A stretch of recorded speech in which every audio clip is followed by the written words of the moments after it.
Hello everyone, welcome back to the channel. Fresh after beating Man City and Real Madrid, the games are coming thick and fast for Liverpool. Newcastle up next and Everton on the weekend. These are must-win games. We must not let the momentum slip because Arsenal they're going to fault 100%. They're going to fault over this Christmas period. So Liverpool just need to keep the momentum up. Arsenal fans have been getting a little bit too big for the boots. I'm going to show you some key things that people are talking about on Twitter, and then I'm going to show you some of the key stats as to why this is going to be Liverpool's years. We're also going to be doing the score and match prediction for Liverpool against Newcastle, so make sure to stick around for that. We'll do some of the lineups too, but let's get into it. So first off, as if it couldn't be bad enough right now, Arsenal are already coming up with excuses, and Boovy points this out pretty well. So Arsenal have waited 2 years to be in the position Liverpool are in, which Slot has achieved in his first 3 months, while spending £600 million less. Embarrassing, if you ask me. An Arsenal fan has come back with him and said, let's just forget about the transfer record that they broke for a goalkeeper and centre-back and the fact that they have world-class players in their squad when he took over.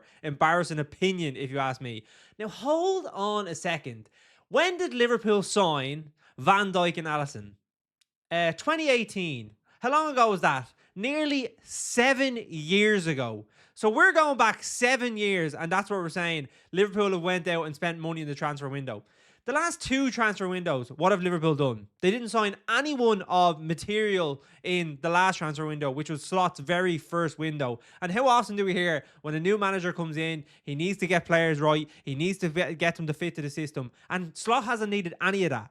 I understand the argument that Arteta has come into a worse squad than Slot has, but at the same time, the levels that they're both competing at now, realistically, Arteta should be levels ahead of Slot. To be going back to 2018 and pinpointing 2 transfers that Liverpool made, basically at the start of Klopp's reign, when Liverpool were really starting to gather momentum and starting to win big trophies, is just mind-numbing from Arsenal fans. And they're saying that if Liverpool don't win the league from now, that it's going to be an embarrassment. Well, lads, I think the biggest embarrassment is Arsenal, because if we look at this stat and it completely points it out, Arsenal, 4 of the last 6 times bottled in the league. 248 days at the top is the longest a team has been and not won the Premier League title. And that was Arsenal in 2022, 2023. So their most recent case of a team bottling the league is Arsenal. And of the 4 or 6 of the last 4 teams that have led the longest, it has been Arsenal, and they haven't won the league. Like, listen, you can talk about Liverpool all you want, the position that they're in now, and it's absolutely insane if they didn't go on and win the Premier League. I know it's a long way to go, but Arsenal are the key indicators when it comes to bottling the league, and that's exactly what it shows here.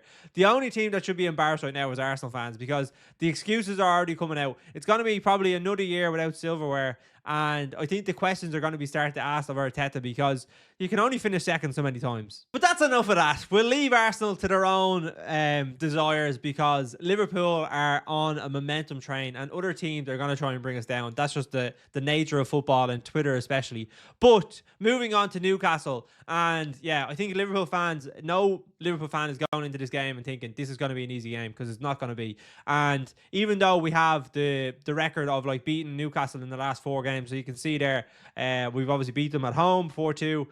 We beat them 2-1 away at Newcastle. Obviously, the Nunez goals last season, which were a thrill, and something that will last fondly in my memory, because I was going absolutely ballistic.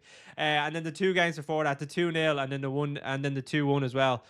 So we have had some good fortune against Newcastle. I think Newcastle don't really like playing us as a big team, not the way most.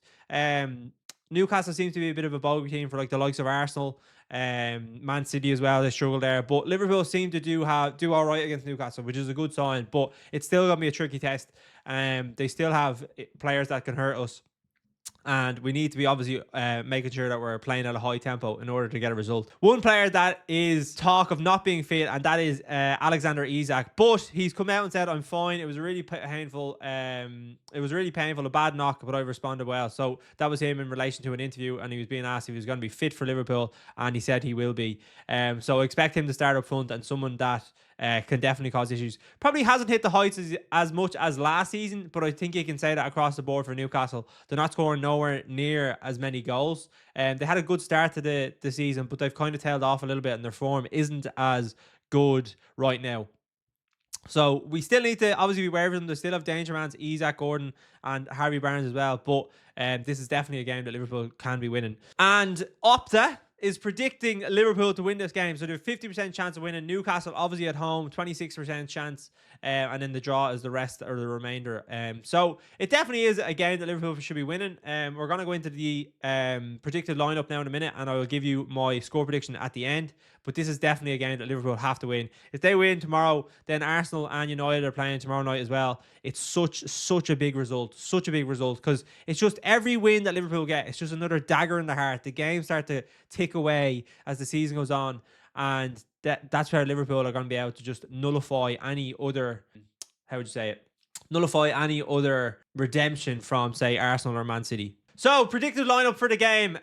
Listen, Liverpool are carrying a few injuries, and we're coming into a very busy period. So we're going to be relying on our squad here, and I think that is exactly what's going to happen in this game against Newcastle. I don't think there'll be too much rotation specifically, but we're going to need other players to step up.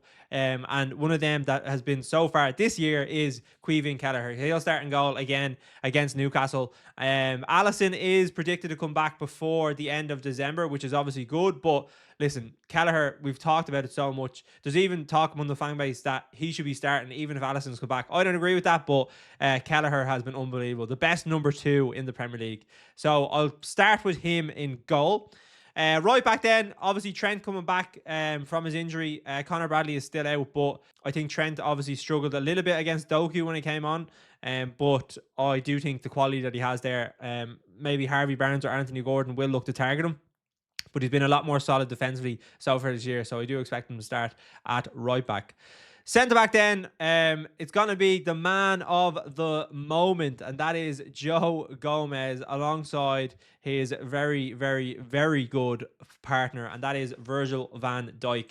I thought two of them absolutely unbelievable on the weekend against Man City. Obviously Haaland, the best striker in the league, and they absolutely nullified him. He didn't get a sniff. Van Dijk was unbelievable. Joe Gomez didn't put a foot wrong, and hopefully we can get the same against them against Newcastle now on Wednesday. Left back then, Tsimikas is still out, so I'm going to have to go with Andy Robertson. Where can I find him? There he is.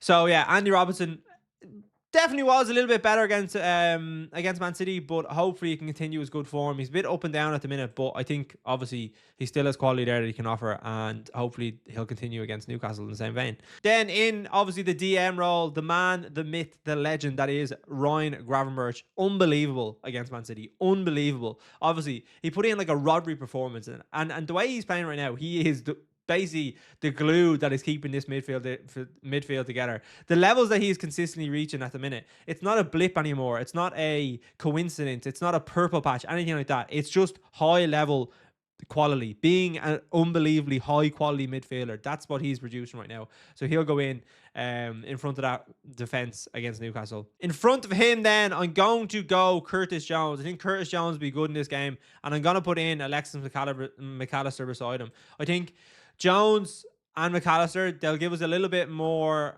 control in the game, which is what we'll need against this Newcastle team. I think Szoboszlai is really hard working, but I think we just need a little bit more stability, and that's what we get with Jones and McAllister in that midfield. So I think that would be better to start rather than Szoboszlai, who had, I thought, a really good game against City as well, and probably unfortunate to miss out. And then obviously right wing, it's going to be Mohamed Salah. Yeah, what more can we say? 1 goal, 1 assist. He's going to be in for a Ballon d'Or shout the way he's playing. We've already said it. We know it all before. We know the quality that he has. Absolutely unbelievable. And then on the left wing, I'm going to go Luis Diaz up front, and then I'm going to go Cody Gakpo left wing, because I just think the form that they're both in at the minute, I think you can't lead either of them out, and Diaz is obviously offering a lot up front that maybe Núñez doesn't offer. I thought Núñez did well when he came on against City, but Diaz definitely from the start, and Gakpo off the left. I think the form that they're in, they have to both start. So that's my team. Liverpool taking on Newcastle. Do you think we'll be able to get the win? Score prediction, I'm going to go for a 2-1 Liverpool win. I do think Liverpool will get the win. Same as last season when we had the Núñez brace. Definitely a difficult place to go, and I think Liverpool do have the quality to go out there and get a win, but it's going to be tough. So hopefully we can put in another good performance and go another or keep the distance at 9 points if then Arsenal have to go and beat Manchester United, who hopefully could do us a favour. You never know. But let me know your score predictions in the chat. If you enjoyed the content, as always, make sure to drop a like and subscribe to the channel. And I shall see you all tomorrow for the watch along.